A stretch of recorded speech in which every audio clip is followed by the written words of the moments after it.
Hello everybody and welcome back to the channel. Welcome to the channel if you're new here. My name is Death by Pony. Today we're hopping back into Arcade Spirit. So without further ado, let's hop in.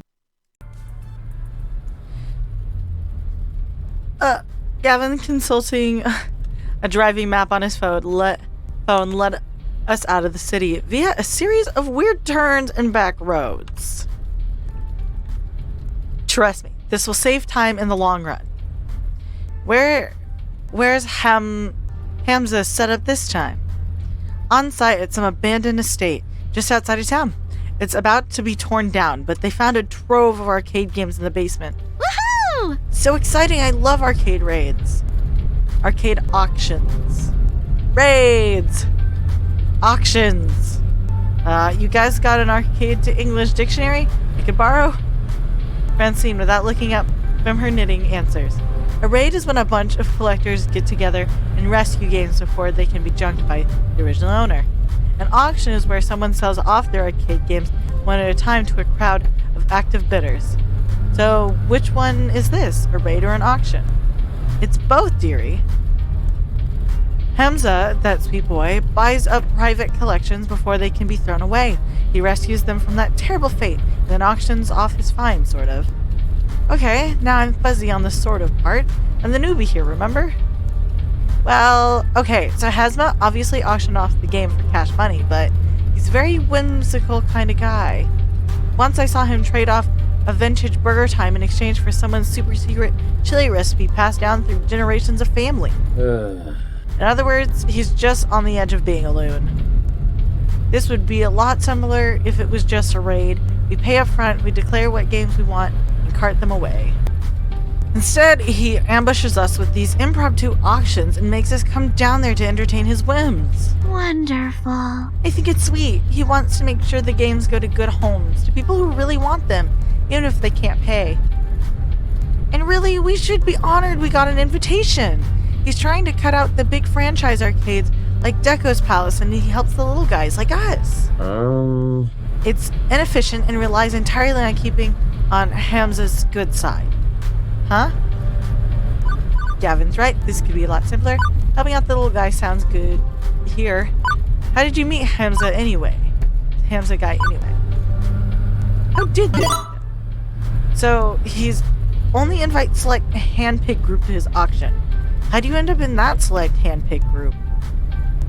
That would be my doing, dearie. He likes to visit the local arcades whenever he's in town, and as I like to get to know everybody who walks in our doors, I approached him. I suppose we achieved a certain rapport, considering we've had 3 invitations so far. Got some rather lovely games too, including Moopy. We need to temper our expectations a little, I suspect. I think not. We don't have room to add many more games, especially relics like Hamza usually deals in. What about the off-site storage unit? We can just rotate games in and out more often. Nearly full to bursting and not cheap for us to rent on a monthly basis. I'm not saying we have to go home empty-handed. Certainly a few holes in our roster we can fill should we find an excellent deal and beat the other bidders. But considering this is above anything else, a way to maintain relationship with Hamza even if we don't end up bidding. Aww. Now, Naomi. Gavin knows the numbers. I'm in favor of making our little funplex more and more fun, but floor space is finite. And Gavin, remember, if we find some darling little game Naomi would lavish adoration upon, we can always retire an older game. Life, my young friends, is a series of trade-offs. Well, isn't it better to, not just settle and compromise all the time? Well now, there are trade-offs, and there are trade-offs. It's silly to say that you should never compromise, as silly as it is to say you should always compromise. It's what you compromise that defines who you are. You're all so young yet. You've time to make mistakes in learning what trade you need to make. This woman. Unless you don't make rent on your apartment or your stomach growling. Iris and Jennifer have pushed me to stop settling for less out of life, to stand up for myself and my happiness. And I've done just that without regret, so everything should be fine now, right? Right? New default topic, division, the weather. Well, at least it's a nice day for an outing, right? Oh, come on! Wonderful. Thought I packed plastic bags to wrap cabinets in, just in case. That's our Gavin, always thinking ahead. Trying to protect your investments, huh? From Hamza's invitation, it seems this arcade was largely abandoned and left to rot. I'd rather not add water damage to the ailments these games are already suffering. It's so sad when we come across a wonderful game that's just ruined beyond repair. Most collectors show their collections as a lot of love, but others don't care. We find old games in barns exposed to the elements and falling apart. I suppose this is one thing we can easily agree on. It's important to take care of your games. For their resale value, you mean? A broken game's no fun to play with. And it's a shame to see a classic in terrible condition. Consider pinball. Pinball games are very prone to breakdown, particularly older ones. To experience them in their glory, you need to show them care. Even beyond a busted game, earning no quarters, it feels like a waste to allow an enjoyable game to lie fallow, a waste of true potential. Huh, good point. Glad to see these two are getting along better, even if Naomi keeps preemptively attacking him along the way there. With the rain pounding down on the van's roof, the conversation gets a bit difficult. Gradually, everybody resumes fiddling about their phones, knitting, or driving, leaving me to wonder, exactly where is this auction and or raid happening anyway? We've been driving for some time, leaving the city far behind. What would a massive trove of arcade games be doing this far out into the sticks? Maybe it's some closed-down roller rink, an old bowling alley, or maybe it's a creepy old house that's likely haunted by exactly 87,194 ghosts. That's a very specific number. Ah, the classic Langer luck in play. So majestically awful. Gavin pulls up along any number of the other vans and trucks. We're here a little late, it seems. Good grief. Is this really the auction site? Creepy. Definitely creepy. At least an 8 on the creepometer. An old home has character. I feel. Let's not judge it by the exterior, shall we? With all of the speed, the group hurries inside to get away from the weather. A large group has already gathered in the foyer out of the crumbling estate, but no one rushes forward to greet us in a blur as others pay little mind. Greetings, friends. Hamza! Hamza welcomes our friends from the Funplex. Welcome, welcome. Gavin, stalwart as ever. Naomi, love what you've done with your hair. Miss Francine, a beauty surpassed only by your wisdom. Oh, fresh. And a new player, it seems. Who might you be? Ash Langer. I see. Greetings to you and yours. I am known as Hamza, seeker of antiquity, finder of things lost, player of games. And welcome to, well, not my home, but a place where Hamza shall provide hospitality regardless. Wow.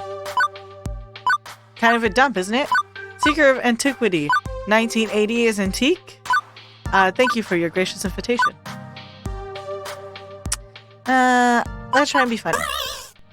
I was unaware Reagan-era amusement machines were antique on par with, the Turin Shroud. You have a fire indeed, but rest assured, many a holy grail may lurk in the arcade below. You may even find your own relic of a holy nature by Eve's End. Alas, I've not a moment to enjoy your fine company, Ashlanger. Please, perhaps later, but for now, it is time. Clapping twice for attention, Hamza rallies the small crowd in the room, begin the proceedings. Friends, companions, longtime allies of the noble art of the arcade, welcome to Donna Wood. Its story begins nearly 30 years ago when legendary pop musician Donna Michaels, singer of such hits as Thrilling and Ma'am, Mama Don't Mope, did a stately pleasure dumb decree.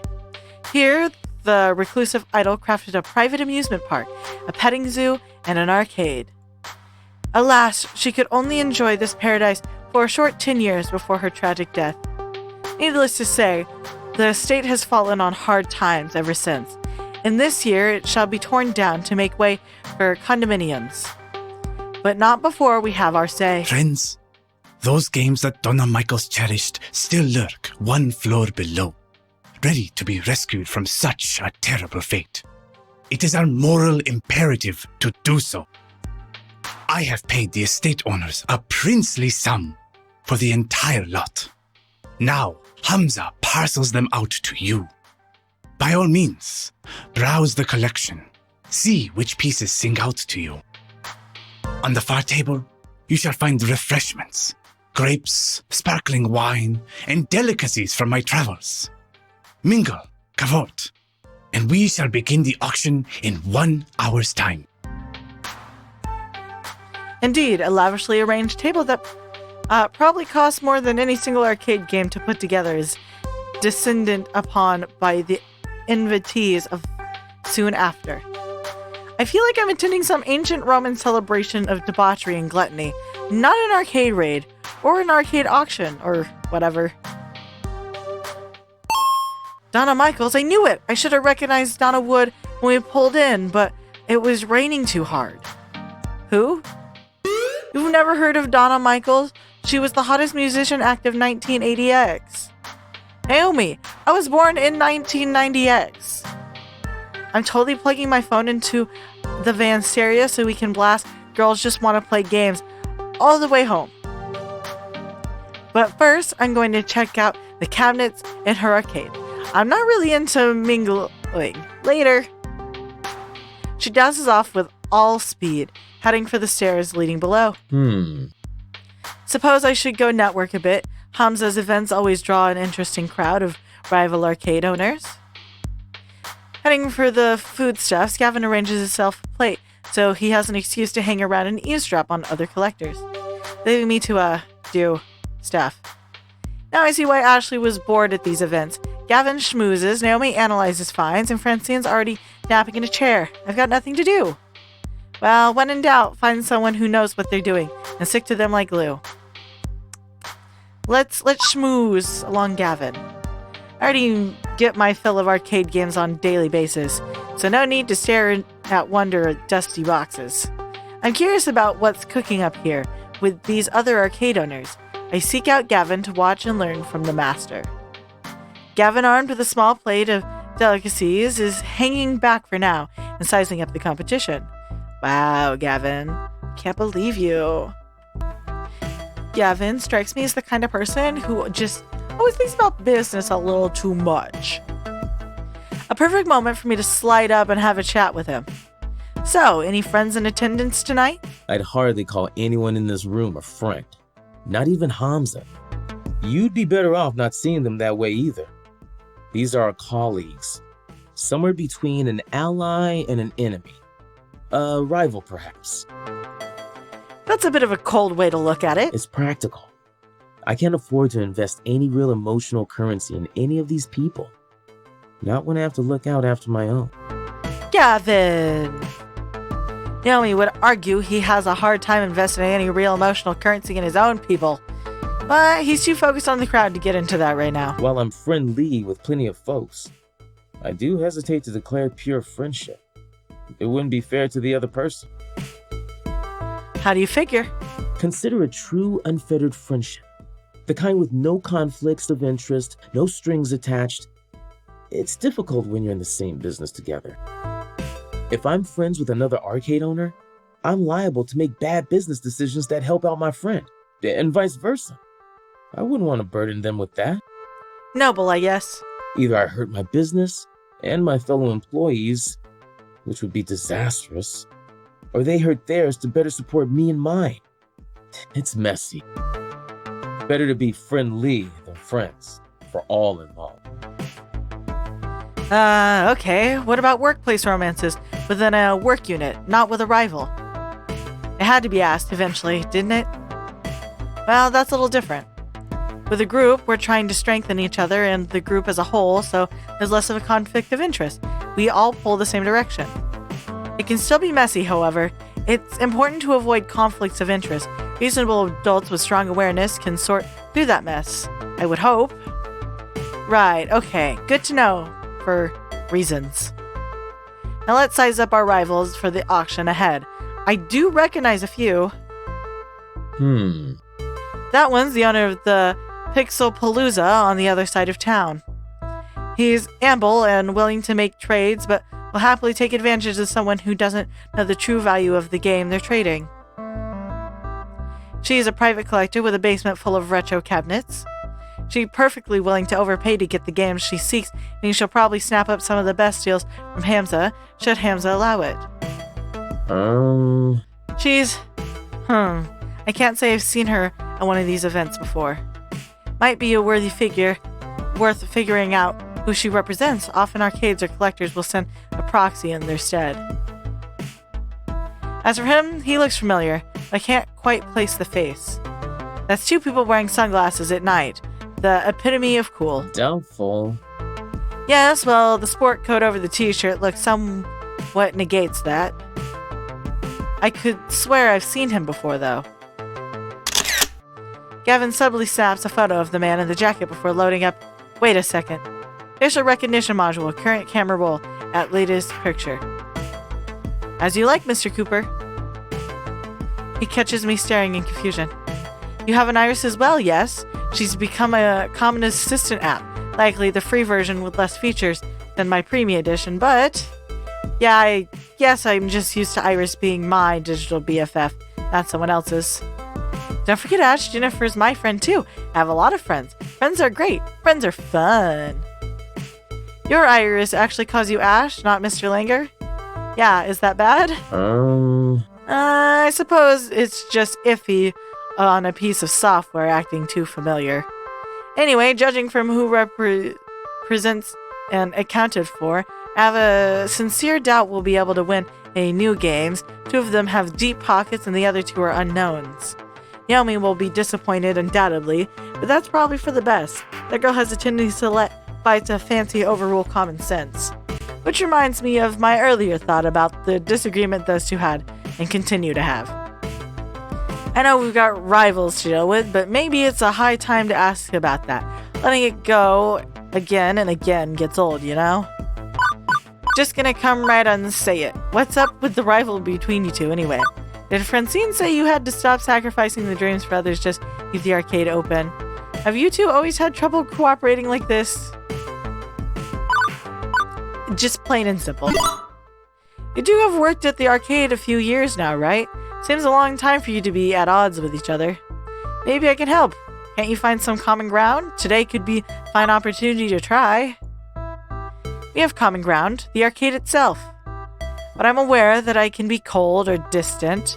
That my desire to protect Naomi's dreams sometimes lead me to think I need to protect a dream from itself.